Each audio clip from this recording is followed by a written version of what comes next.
वाल्मिक कराड सीआयडीच्या ताब्यात, न्यायालयानं दिली कराडला ताब्यात घेण्याची परवानगी। संतोष देशमुखांच्या हत्येच्या गुन्ह्यात कराडला आज पुन्हा कोर्टात हजर केलं जाणार।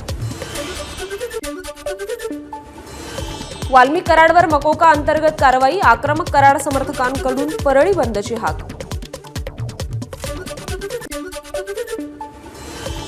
वाल्मिक कराड समर्थकांची आज सकाळी बैठक होणार। 6 तासांहून अधिक काळ चालू असणारं आंदोलन तात्पुरतं स्थगित। कायदा हातात घेऊ नये, सगळ्यांच्या भावनांचा विचार करू, बीडच्या अप्पर पोलीस अधीक्षक चेतना तिडकेंचं कराड समर्थकांना आवाहन। मकोका नंतर आता 302 अंतर्गतही कारवाई करा, वाल्मिक कराडवर मकोका लावल्यानंतर मनोज जरांगेंची मागणी।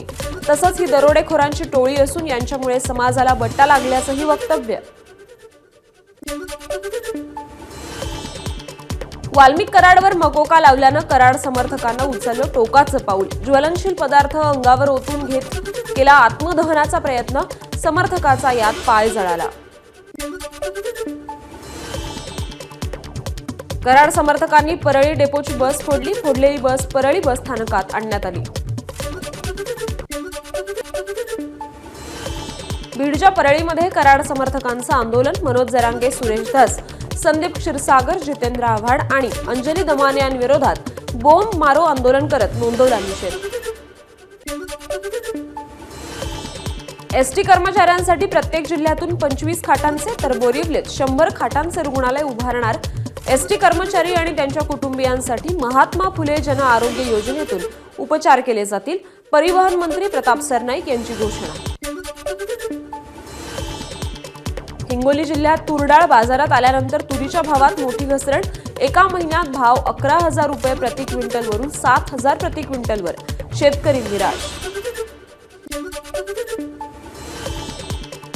अमरावतीच्या टोंगलाबाद इथे तुरीच्या गंजीला आग, 5 एकरावरील कापून ठेवलेल्या तुरीच्या पेंड्यांची गंजी जळाल्यानं शेतकऱ्यांचं मोठं नुकसान। गोंदियामध्ये युवा कार्य शिकाऊ प्रशिक्षणार्थींचा जिल्हाधिकारी कार्यालयासमोर मूक मोर्चा। प्रशिक्षणाचा कालावधी वाढवण्यात यावा, संबंधित विभागावर स्थायी रोजगार मिळावा यासह विविध मागण्यांसाठी मोर्चा। नागपुरात मानसोपचार तज्ज्ञाकडून समुपदेशनाच्या नावाखाली लैंगिक शोषण, अनेक वर्षांपासून तरुण आणि अल्पवयीन मुलींचं शोषण केलं, तरुणीच्या तक्रारीवरून आरोपीला अटक। नाशिकच्या येवल्यात पारेगाव रोडने बाईकवरून घरी जाणाऱ्या तरुणाचा नायलॉन मांजामुळे गळा कापला, त्याला 45 टाके पडले। दत्तू जेजूरकर असं तरुणाचं नाव। प्रशासनानं नायलॉन मांजाविरुद्ध कडक कारवाई करण्याची मागणी। जळगाव शहरात नायलॉन मांजामुळे तरुणाचा गळा कापला, विकी तरटे असं संबंधित तरुणाचं नाव। कामावरून परतत असताना ही घटना घडली। नंदुरबारमध्ये नायलॉन मांजामुळे 7 वर्षाच्या चिमुकल्याचा मृत्यू, आजोबासोबत गाडीवरून जात असताना गळ्याभोवती मांजा अडकून त्याचा मृत्यू झाला। भंडाऱ्याच्या तुमसरमध्ये नायलॉन मांजाने तरुणाचा गळा कापला, जखमी तरुणावर तुमसरच्या उपजिल्हा रुग्णालयात उपचार सुरू। 2 दिवसातील ही दुसरी घटना असल्यानं नायलॉन मांजा विक्रेत्यांविरोधात नागरिकांचा रोष।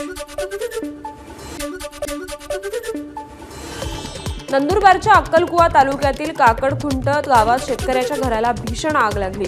आगीत संसारोपयोगी साहित्य जळून खाक, 4 म्हशीही होरपळल्या। आगीचं कारण मात्र अस्पष्ट।